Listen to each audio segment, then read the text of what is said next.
Salut à tous et bienvenue sur PauseDev. Dans cette vidéo, vous allez découvrir pourquoi certaines personnes restent pauvres toute leur vie alors que d'autres semblent avoir trouvé la formule pour accumuler des fortunes. Père riche, Père pauvre s'est vendu à plus de 26 millions de copies à travers le monde. On va voir notamment que le réel pouvoir ne vient pas du fait de gagner beaucoup d'argent, mais d'utiliser cet argent intelligemment. La principale raison pour laquelle les riches s'enrichissent et que les pauvres deviennent de plus en plus pauvres, c'est que le sujet de l'argent n'est pas enseigné à l'école. Et il est difficile pour des parents pauvres d'expliquer à leurs enfants comment gagner de l'argent, car ils n'ont eux-mêmes pas pu sortir de cette situation. Ils doivent donc se rabattre sur ce qu'ils considèrent être le meilleur conseil possible pour leurs enfants: va à l'école et travaille dur pour obtenir des bonnes notes. Robert Kiyosaki avait lui aussi un père très éduqué, mais qui n'avait aucune idée comment gérer ses finances.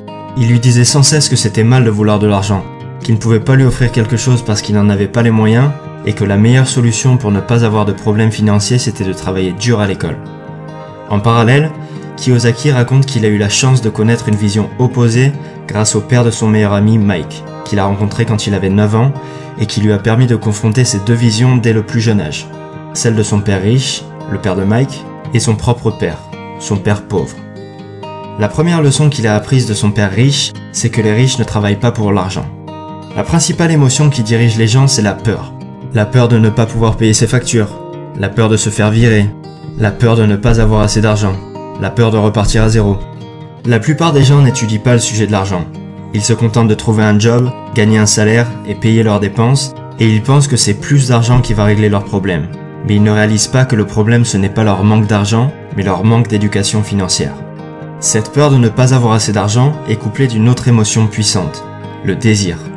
Le jour où on reçoit une augmentation, on commence à réaliser toutes les choses que cet argent peut nous acheter. On se dit pourquoi pas acheter une plus grosse voiture, un appartement plus grand et mieux placé, et des expériences plus stimulantes et plus coûteuses, jusqu'à ce qu'on réalise qu'il nous faut plus d'argent. Et c'est comme ça que l'argent finit par prendre le contrôle de nos vies et qu'on se retrouve coincé à travailler dans un job qui nous plaît pas, simplement parce qu'on n'a pas pris le temps de s'éduquer sur le sujet de l'argent. Robert Kiyosaki appelle ça la rat race, ou la course de rats. On s'imagine un rat de laboratoire courir dans sa cage pour trouver une sortie, alors que son sort est déjà scellé. La première clé consiste à réaliser qu'on ne peut pas se contenter de tirer 100% de nos revenus de notre travail salarié, pour ne pas se retrouver coincé dans la course de rats. Ce qui importe, c'est pas combien d'argent vous gagnez, c'est combien d'argent vous gardez. On a tous entendu parler de ces gagnants du loto qui passent d'un seul coup de 0 à 10 millions sur leur compte en banque pour finir fauchés dans l'année, ou des anciens joueurs de foot qui gagnent des millions à 20 ans, mais qui font la queue chez Pôle emploi 10 ans plus tard. La solution, c'est de développer son éducation financière. Si vous voulez devenir riche, la plus importante leçon à retenir, c'est de connaître la différence entre un actif et un passif, et d'acheter des actifs. Les riches achètent des actifs, alors que les pauvres achètent des passifs qu'ils pensent être des actifs. Un actif va mettre de l'argent dans votre poche, alors qu'un passif va prendre de l'argent de votre poche. Un actif va créer pour vous un cash flow positif.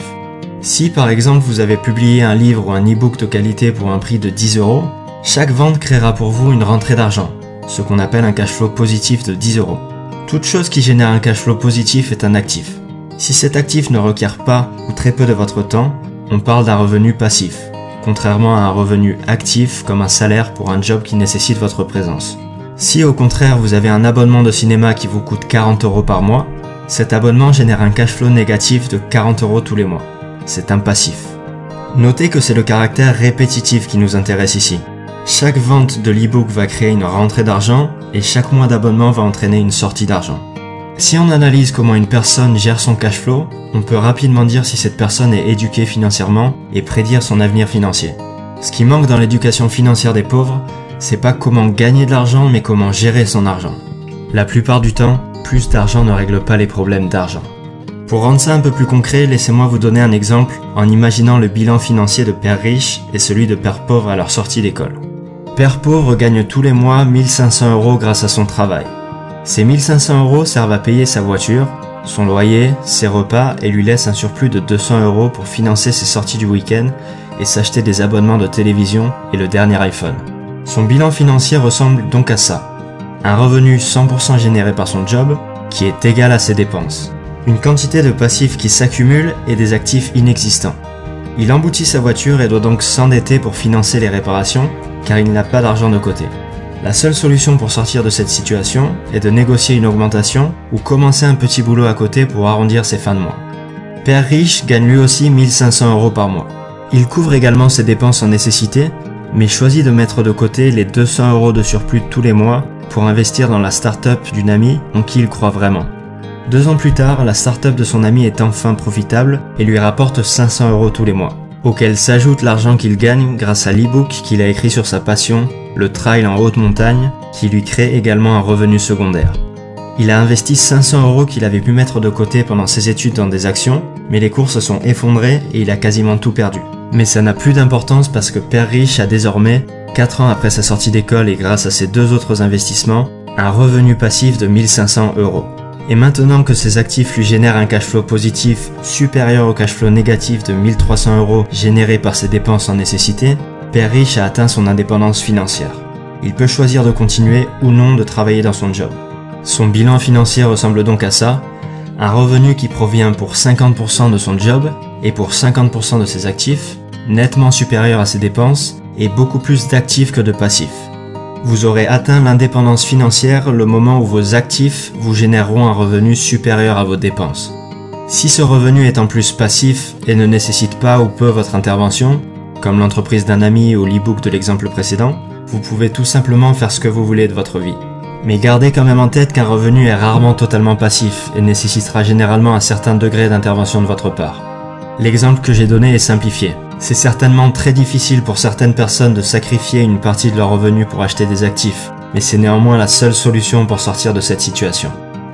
Vous l'avez compris, il faut gérer vos propres affaires, c'est-à-dire focaliser votre attention sur la colonne des actifs plutôt que sur votre feuille de paie. Et encore une fois, il n'y a pas de mal à vous focaliser sur votre feuille de paie seulement si le surplus est réinvesti dans des actifs. Gardez votre job, mais gérez vos propres affaires à côté. Vous avez différents types d'actifs que vous pouvez acheter. Vous pouvez développer un business qui puisse dans l'idéal se passer de votre présence, acheter des titres boursiers, acquérir des droits sur des musiques, des scripts ou toutes sortes de brevets, créer un blog, investir dans des entreprises, dans l'immobilier ou toute chose qui génère un revenu ou dont la valeur s'apprécie dans le temps. Quand vous investissez 1 € dans vos actifs, il ne faut jamais qu'il sorte de ces actifs. Imaginez-vous que chaque euro qui va dans vos actifs devient votre employé. Et ce qui est bien avec l'argent, c'est qu'il travaille jour et nuit et peut travailler pendant des générations à faire marcher l'économie et en créant pour vous un revenu. Pour simplifier, imaginons que vous ayez acheté une place de parking pour 1000 €. Vous pouvez dépenser le revenu que génère cette place de parking, disons 50 € par mois, mais il ne faut pas chercher à récupérer les 1000 € en revendant la place. Imaginez que vous ayez une poule. Vous pouvez soit décider de la garder pour récupérer tous les œufs qu'elle peut produire, soit la revendre pour le prix d'une centaine d'œufs, sachant qu'une poule peut en pondre 600 dans sa vie, qui peuvent eux-mêmes devenir des poules pondeuses. Ce qui peut paraître être une bonne décision à court terme n'en est pas une à long terme. Par contre, une fois que votre cash flow commence à augmenter, vous pouvez dépenser cet argent généré par vos actifs pour acheter ce que vous voulez, étant donné que vous ne perdrez pas votre actif générateur de revenus en faisant ces dépenses. Et donc vous resterez riche. Un produit de luxe doit être la récompense d'avoir investi en développant vos actifs. Maintenant que vous avez développé vos propres affaires, vous allez pouvoir découvrir le plus grand secret des riches qui leur permet de garder leur avance. Les sociétés. Kiyosaki détruit le mythe selon lequel les riches payent pour les pauvres en expliquant que c'est la classe moyenne qui paye. Simplement, les riches utilisent les sociétés qu'ils possèdent pour financer leurs dépenses en passant un maximum en frais d'entreprise, qui sont moins taxés que les salaires. C'est donc les revenus de la classe moyenne qui sont majoritairement visés par les impôts. Je passe rapidement sur ce point-là parce que ça s'applique plus difficilement pour les PME en France, qui sont beaucoup plus taxés qu'aux États-Unis. La dernière leçon que j'ai retenue de ce livre, c'est que les riches inventent l'argent. Il faut d'abord développer nos connaissances avant de chercher à gagner de l'argent. Avant de commencer à investir, il faut d'abord apprendre à investir. Et grâce à ces connaissances, vous allez pouvoir créer de l'argent à partir de rien grâce à vos idées. Mais ce qui fera réellement la différence est déjà en vous. Dans le business et dans la vie, c'est pas ceux qui sont intelligents qui réussissent, mais ceux qui sont audacieux. Et voilà pour Père riche, Père pauvre de Robert Kiyosaki. J'ai fait toute une vidéo sur comment devenir riche, alors n'hésitez pas à la regarder si ça vous a plu. Pensez aussi à vous abonner et à liker la vidéo. Et n'hésitez pas à me dire aussi dans les commentaires ce qui vous a le plus marqué dans cette vidéo. À très bientôt.